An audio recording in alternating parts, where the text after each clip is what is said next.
So we are doing the first of our On the Road podcast because I am driving one of the true pioneers in organic whole grain regenerative farming, really, and that is Bob Quinn, who's been at our lovely farm in Wales. We've been planting some Kamut Khorosan, which Bob will explain where it came from and why. And now I'm whizzing him off to the airport to go to a conference, a food exposition in Italy, who traditionally have been the largest buyers of Kamut Khorosan. So, hi, Bob. Good morning. It's great to be here. How was the sauna? Oh, the sauna was fantastic. And you dived in the eco pool? Two times. Yeah. And I came up both times. Yeah. It's a real tingle, isn't it? Yes, it's a real rush. Wow. So when was it? Was it in the 70s or 80s when California was kicking off with love and peace and whole grain and all that sort of stuff? Was that when you first started doing whole grain? And Well, I first heard about organic. The whole grain came later, but everything came about the same. When I was in California going to school in the 70s in Davis, California, near Sacramento, I was there about 7 years before I moved back to the farm in Montana. And when we moved back, the farm wasn't big enough. It was the farm I grew up on. The farm my grandfather started in 1920. It wasn't big enough to support two families. But I came to farm. I didn't come to get a job in town or send my wife to town to get a job. We wanted to prove what we're doing on the farm and make that center of enterprise source of income. So we started a business to sell our grain directly to whole grain bakers in California. And we were raising some of the best winter wheat in the country, highest protein, makes the best bread. And they loved it. They were making sprouted wheat bread. And after 1 year, they asked me if I could find organic grain. And I didn't even believe in this organic stuff, Patrick, because I've been taught all my life that a plant couldn't tell the difference between a molecule of nitrogen coming from a manure pile and one coming from a sack of ammonium sulfate. So I was prejudiced against it. But I didn't want to discourage my biggest customer. I told him I would be glad to find it, and I found some, and he loved it. I made a whole new group of friends, and that's how the story began. And just to sort of wind a long way forward, at the height, I want you to explain what Kamut Khorosan is. You had, not all your own land, also other farmers, 8,000 acres growing organic Kamut Khorosan. Is that right? Well, actually, at the very tip top of our project, we had 100,000 acres spread over Montana, Alberta, and Saskatchewan. And most of that was going, 75% of that was going to Italy. We had 100,000 acres. I mean, that's organic, yes. That's really scaling up. And what is this Kamut Khorosan, and how did you come across it? Well, it was an ancient wheat that I had actually seen when I was in high school, and I had kind of forgotten all about it. But I decided to see if I had a package of corn nuts, which is a roasted corn snack, and it's made out of a giant corn. And when I read that, I thought, I wonder if these folks would be interested in a giant wheat, because this wheat is 3 times the size of normal wheat. It was amazing size, and I said I got some. My father found some that they kind of grown as a novelty in our area, and we sent the corn nuts. They said they loved it, so we started growing it, and then the people that were interested left, and by the time we had enough for them, they weren't interested anymore. So we had taken it. It's just been lying in our shed for 3 or 4 years. We went to a food show in California. This is 40 years ago this spring.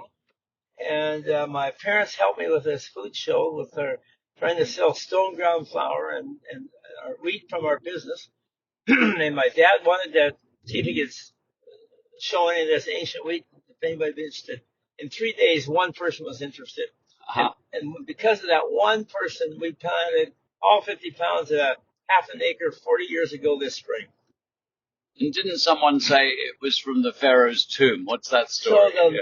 the origin was, and this I found out or learned when I was still in high school. The story was that a fellow from our county in Montana had been in the Air Force in Portugal, and he went to the bar one night, and this guy next to him at the bar said, "Oh," he said, "I just got back from a furlough in Egypt, and look what I took out of a tube in Egypt," and he poured this giant wheat on the bar. And this fellow from Montana said, "Oh my gosh," he said, "my dad is a wheat farmer. Could I send some of those kernels to him?" And I don't know what kind of deal they made, but they ended up with 32 kernels. He counted them out evidently and sent them to his father, and they all grew. So, which should have been a little bit of a clue, Patrick, that maybe it hadn't been in a tomb for 4,000 years. But that was the story. Everybody loved it, and they called it King Tut's wheat. And there's Kamut, is that sort of the word? Is a bit, So, it sounds Egyptian. It is. So when we started with it, it was just a novelty for us, and we thought it would be fun to tell a story that it came from a tomb in Egypt, and um, my dad gave it to a friend who couldn't eat wheat, and she could not only eat it, but it made her feel better. And so after that, she said, my sister can't eat wheat. She's a lot of other foods she can't eat. Could we send some to her? I said, "Oh, sure, we'll send her a whole box." We had little sacks of pasta that we had made up, and we sent that to her. And in about 2 or 3 months, she called up. She said, "Not only can I eat this without trouble, which is a surprise because she couldn't eat wheat at all. And but after a couple of months, she said, now I can eat other things that I was previously not able to eat." So Patrick, it was really healing her body in some way, and that was a huge surprise for us. So let's just go back on that a little bit. So, and you were saying recently it's just as likely to have been on Noah's Ark. I mean, this is an ancient wheat. It's from Mesopotamia for sure. I mean, that's what the scientists all agree that was the origin of it, somewhere in Mesopotamia. And also, where I've sort of got to, I quite like to correct something. I was one of the first saying, don't eat gluten. I called it deadly bread. A lot of people were reacting to wheat. Let's call it modern wheat. Yeah. And we thought it was the gluten in it. Gluten is actually a sort of group term for gliadins. Yeah. There are lots of different gliadins. And by the way, it's the major protein, isn't it, in wheat? Yes. So high protein wheat, means high gluten. Yep. Therefore, this Khorosan grain, marketed under the name of Kamut, because the Kamut brand guarantees a few things. Yep. One, that it's organic, but there's something else. You have to have a certain mineral level in the soil, don't you, for it to be? Well, actually, what we found that it was taking up minerals in the soil, and some of them, not all, but some like selenium, which is a very important mineral for antioxidant response, and also for prostate cancer and that sort of thing for men. But it was taking that up about a third or maybe 50% more than modern wheat growing in the same field side by side.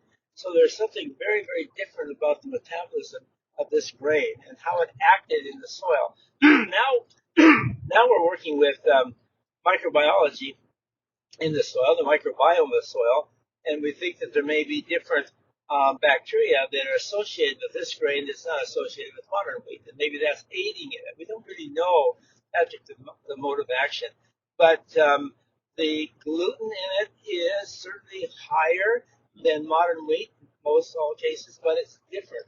The quantity is more, but the quality is much, much different. And the minerals, you kind of guarantee that the Kamut will have a certain level of minerals. That's right, and also a certain level of purity. And we don't allow people to mix it with modern wheat, so people can be assured that it's ancient grain, 100%. So that those are the guarantees we make with the trademark, and the Kamut is the trademark we've registered in America and then throughout the world. And it's an ancient Egyptian word for wheat. Okay, so there's 3 points we've bounced off here. Right at the beginning of organic, which I've been a tremendous fan of, I always considered it wasn't enough because what we've done on our farm, which we call Beyond Organic, we are organic certified, is we measured the minerals in the soil, optimized them. You can add certain rock dusts and so on. Yeah.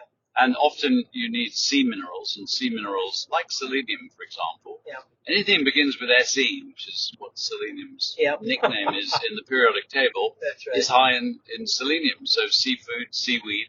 So often we use seaweed, sea salt to mineralize land. So yeah, growing organic is the right way to go for sure. And we don't want all the bad stuff, but we want to get the minerals first. Sure. You've got to have the right minerals. So that's what we have in Kamut. And the third point, which is not hybridized. You see, there's this thing where, we're not a fan of genetically modified food, but actually all of agriculture, and this is not necessarily a bad thing, all of horticulture has created hybrids, by mixing, this plant with this plant and finding out what works. So nature does it as well. Yeah. But I think the point here is that if you go right back to a very early genetic wheat, einkorn, isn't it? Is that the first one? That's certainly one of the other ancient wheats. That's the wheat we found in the tombs in Egypt, actually. When I went to look and verify Kamut was there. Is that a diploid? Yes. So it's two sets of chromosomes. One set from each parent, so two together, like we have. The Kamut family is in the Durham family, and it's a tetraploid with two sets from each parent. And the Predweed and Spelt are in hexaploid family, and they have three sets from each. Right, so what we basically got is genetically more complex by the time we get to both modern wheat and spelt. Yes. So you can call something an ancient wheat just because it's old, but what we're talking about is the Kamut Khorosan is genetically simpler. It's a tetraploid, not a hexaploid. But also modern wheat, because it's such a commercial product, has been through so many hybridizations. Well, and with wheat, it's really not completely correct to call it hybridization like you have with corn and putting in two different types of wheat that hybridize with each other. With wheat, what they have done mostly is a selection. And so this is as old as time. The difference is that the ancient farmers and eaters would select the food or the plants that tasted the best. And we know that taste is actually connected with nutrition. So they were selecting for high flavor and high nutrition without really knowing it all along for eons, centuries. But modern agriculture, in the last, particularly since World War II, has focused not on nutrition or flavor because we think now we can just add stuff to make it flavorful. It's just sugar or whatever you want. But they focus on high yield, and the only focus really is on high yield. They try to reduce disease or make the wheat shorter so it'll produce more, or make it more responsive to high fertilization inputs. And the only goal they have is high yield. The bakers, and also high gluten. Well, and I was just going to say, the bakers, they also wanted high yield. It wasn't just the farmers. So the bakers wanted high yields, and the way they get high yields was being able to make more bread with less wheat. And the way you do that is you make the gluten stronger so it holds more air. Because what makes the bread rise and be nice and a big loaf from a little wad of dough you're mixing up by hand is the carbon dioxide that's released in the breakdown and fermentations, or just the action of yeast on sugar in modern bakeries that produce carbon dioxide. And the more that bread can hold, the bigger the loaf for the less wheat. And that really changed the gluten in a very major way. And that probably gave people when you were mentioning earlier about the problem with gluten, many people cannot digest this more complex gluten near as easily, and it becomes a problem for them. It kind of stops up a lot of stuff and causes trouble. Not for everybody, but for some. Let's see, well, in America, we're looking at 20% now that can no longer eat wheat. That's a fairly big number.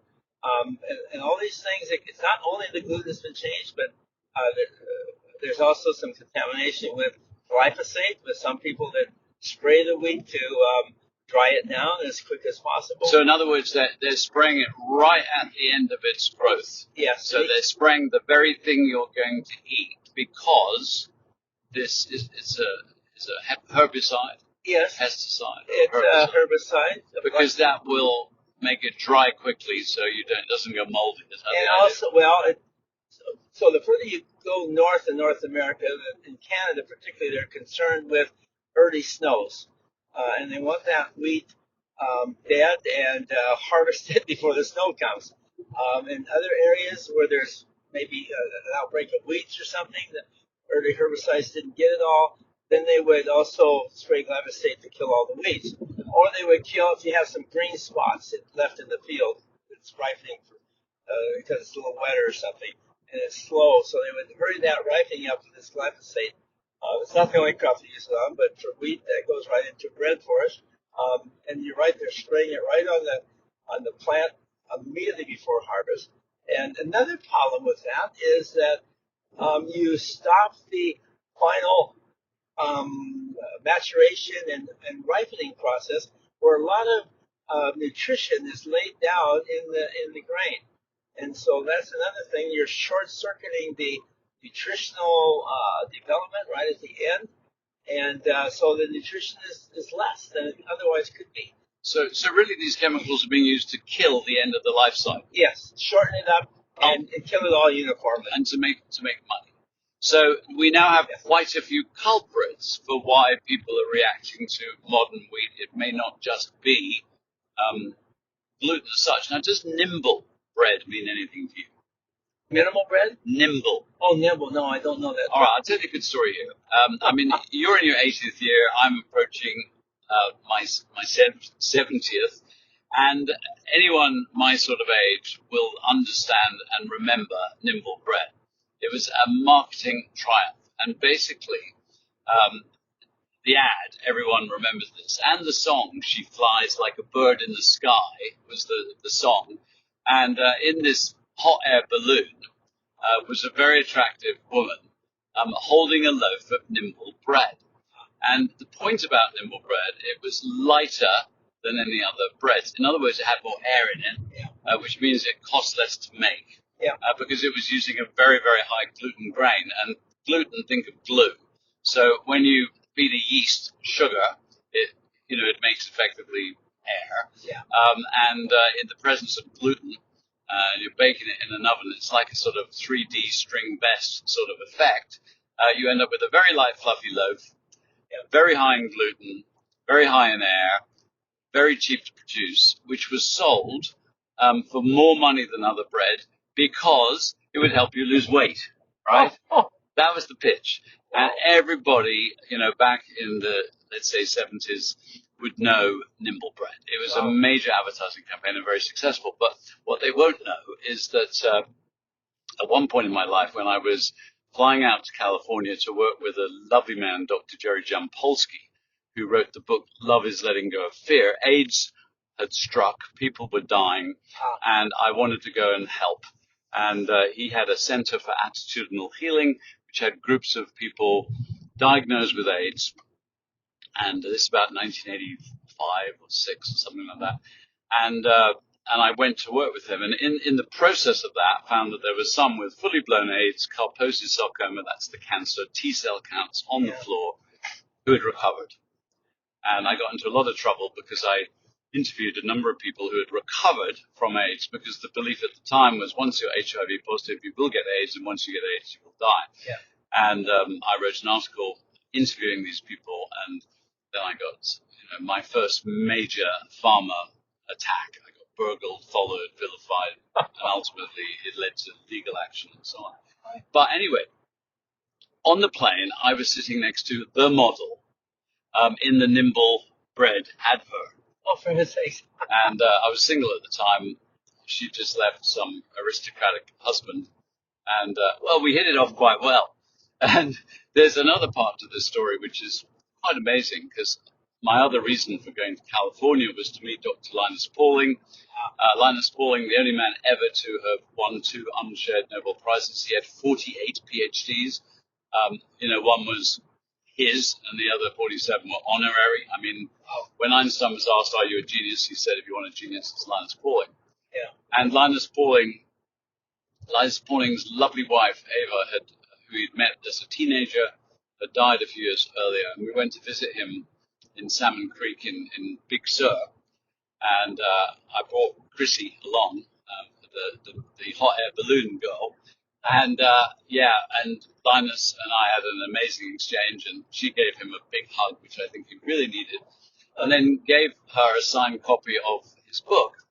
And later she lost it, but some years on, happened to be in a second-hand bookshop and saw a copy of Linus's book, picked it up, opened it up, and it was her signed copy. For heaven's sake. Wow. She's meant to have it there. Yeah. So if I sort of went back in history and slightly correct, some things that I've said, fortunately, but very little to correct.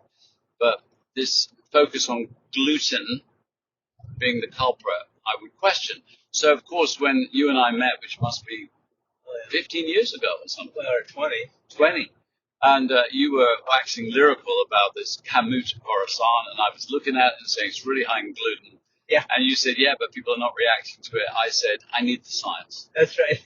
So every year we'd catch up, and eventually, to cut a long story short, you've done, is it 26 studies now? Well, we did about 18 years of studies, and now we published 40 papers. 40 papers. Yeah. And purely, they're on the effects of Kamut on, cardiovascular disease, diabetes, obesity, fatty liver disease, irritable bowel syndrome, and so on. But just to sort of illustrate, because the body doesn't lie. One study which sort of illustrates the point, it was in the British Journal of Nutrition. It was on irritable bowel sufferers. Yeah. How many were there involved? How many? Usually they had human clinical trials, and there are usually from 40 to 60 people involved.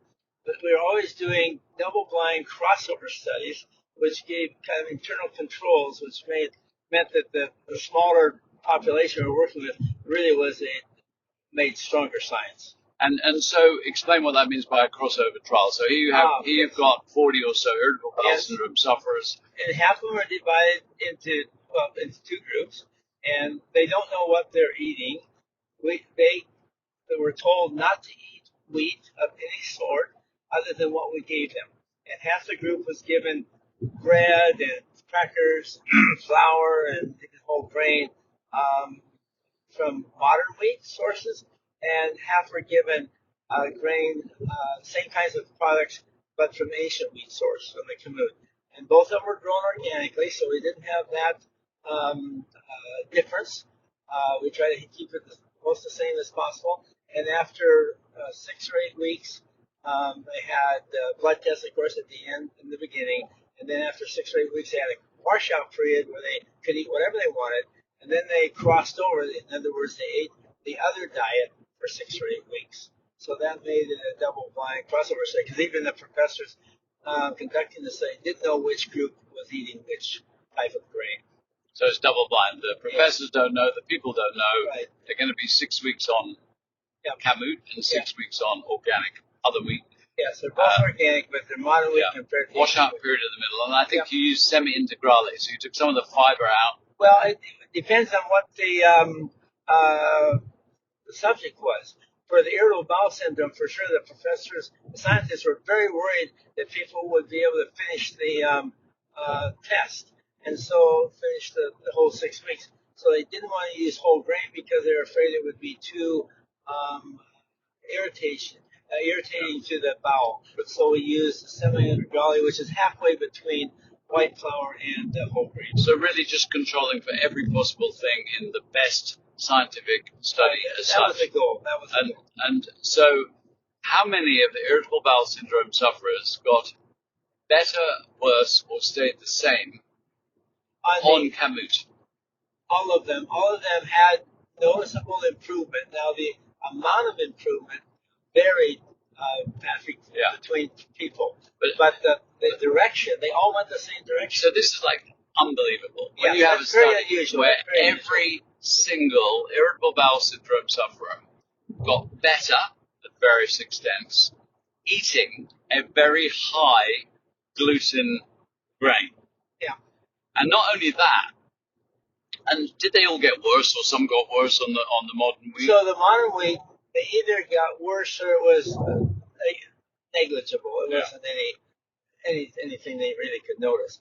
But what was different, not any of those people on the modern wheat diet, but many of them, if not most, demanded to ask what they were eating because they wanted to continue eating that after this study. But this is all, well, not really subjective, because a questionnaire is you're asking people how they feel. It is subjective. We had, for the irritable bowel syndrome, we had an extensive questionnaire, but for all of the tests, including irritable bowel syndrome, we also did extensive blood work to see also the effect on the body of these diets. And you're measuring inflammatory markers. So these are markers that show the degree of inflammation. That's right. And did they go up or down in the Kamut? In all cases, we measured antioxidant capacity, we measured cholesterol, we measured in diabetes, we measured blood sugar and insulin resistance, all this stuff. And also several minerals like zinc and magnesium and calcium, those kinds of things. In all of those tests, the greatest difference, and I'm talking about 35 to 40% difference, was in the anti-inflammatory markers. So we're talking about a 35 to 40% improvement. Yeah, improvement or reduction in an inflammation marker. Yeah. Eating ancient wheat. Now, I have studied all your studies, and that is a pretty consistent finding. Yes. In all your studies, whether it's one on diabetes or cardiovascular. Yes. Yes. Yes. So in other words, the body is not reacting in an inflammatory way to this ancient Kamut Khorosan grain, and it is reacting to the modern wheat, even grown organic. Yes. So how do you process that one? My theory, as a very sort of broad brush approach, is that, we have evolved with nature. We are nature. I mean, our biggest nature is our body. And it always amazes me. I see lovely people who are really into nature and growing and gardening and this and that and smoking. Yeah. And eating crap. And I think, why are you so concerned with the garden and nature and the world, and yet your closest nature, which is your body, is something that you disrespect? It doesn't make sense to me. But anyway, I'll leave that one to one side. But here we are evolving with nature. We are literally, a product of nature. And so our sort of genetic evolution, parallels it, and we are used to certain compounds. And by the way, the DNA evidence shows that we've been, effectively eating grasses. I mean, all the way back through hominid history for, you can say at least 1 million years. Maybe not cultivating it, until 10, 20, possibly 40,000 years ago, actually, but something. So we're going to be used to it. And then in the last 100 years, we start to do a hell of a lot of things to wheat and also to yeasts. There's catalogs of thousands of yeasts that you can add to foods, add to drinks. The flavor of the wine will change. If you want a bit more raspberry flavor, you add this yeast and so on. So while a lot of grains like barley, particularly, has really not been through this intense process, but wheat has.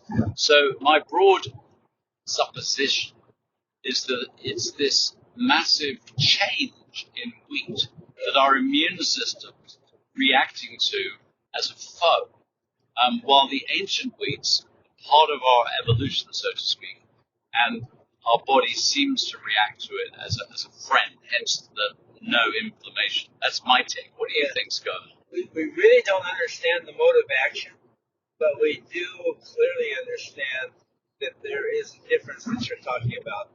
And I think the supposition that the gluten has been changed, we talked about a little bit earlier, for other purposes, for manufacturing purposes actually, without any regard to nutrition or how the body responds to it, particularly your gut, the microbiome of your gut is exposed to it first, and the trouble begins there, or the solution begins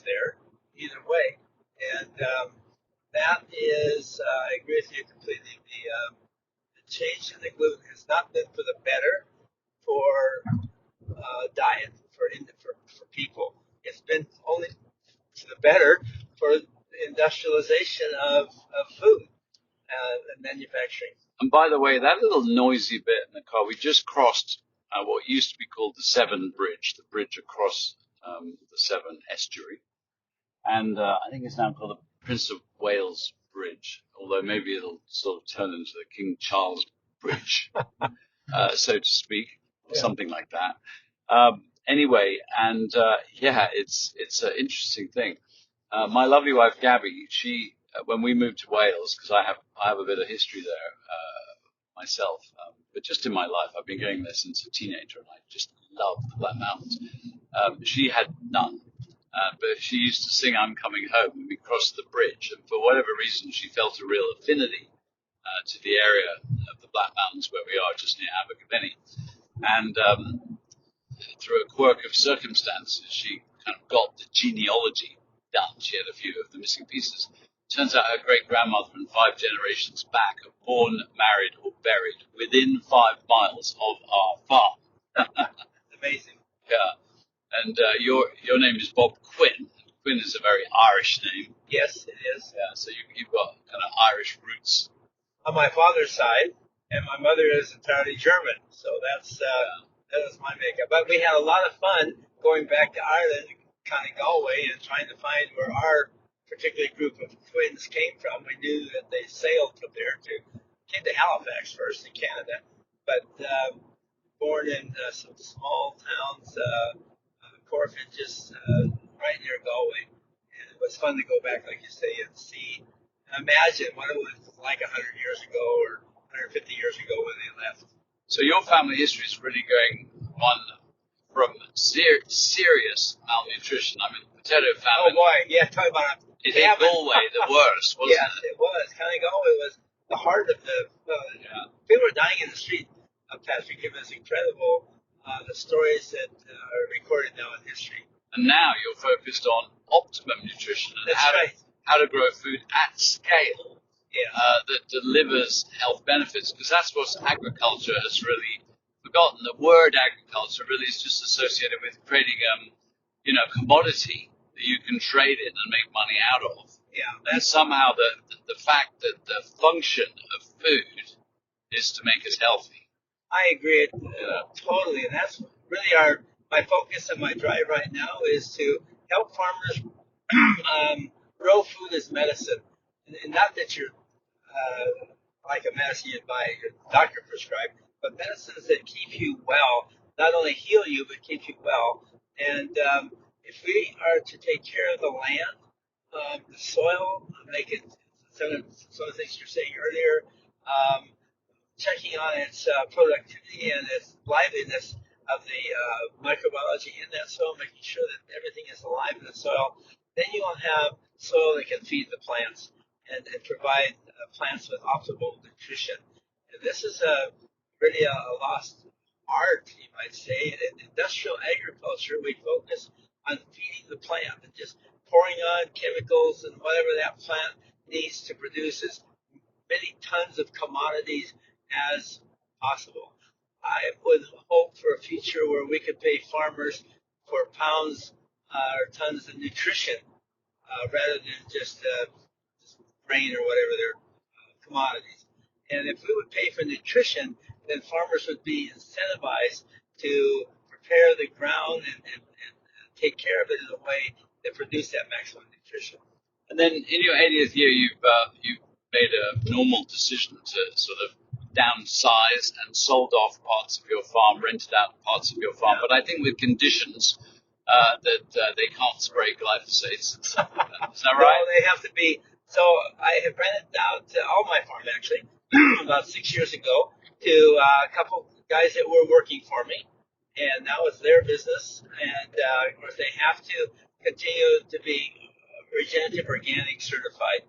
And that was the only condition. But I think you kept a few acres for your new project. That's Tell us right. about your new project. How many acres did you keep for your new project? About 800 or so. I decided that none of my kids, I got 5 kids, nobody showed up to take over the farm. 5 kids and how many grandkids? Well, 21 so far. 21 grandkids. And how many great grandkids? You got any of them yet? We just had our first one a few weeks ago. Oh, that is so exciting. End of April, yep.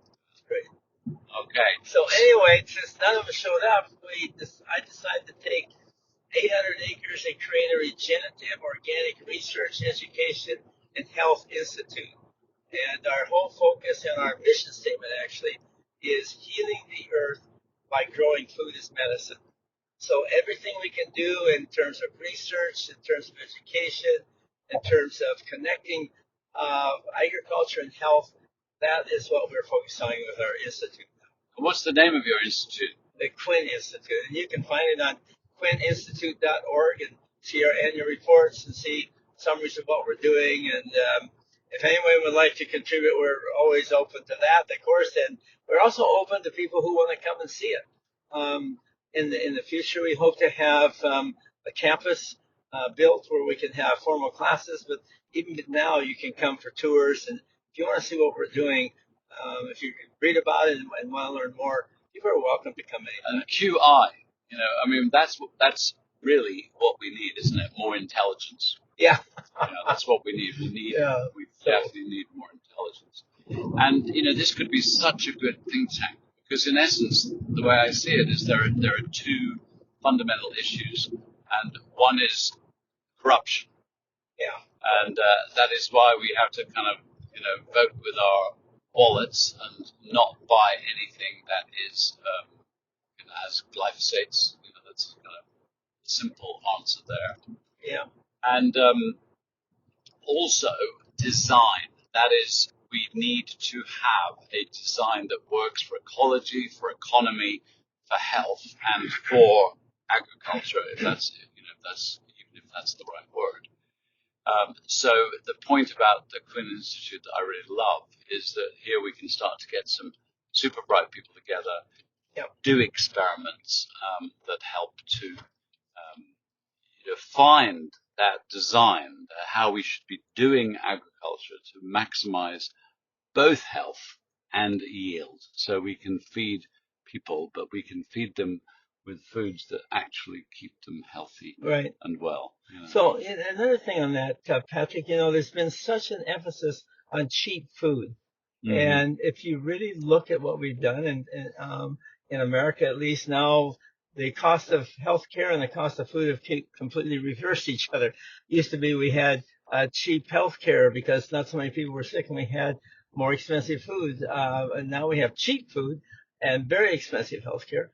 Because so many are sick, and over 3/4 have chronic disease in America. But there's a very high cost of this cheap food that people don't think about. It starts after you check out at the grocery store and pay the price of cheap food. But the farmers are paying the price of cheap food and going broke and going bankrupt because they can't afford to grow this food and pay for all the inputs that they are required to have now.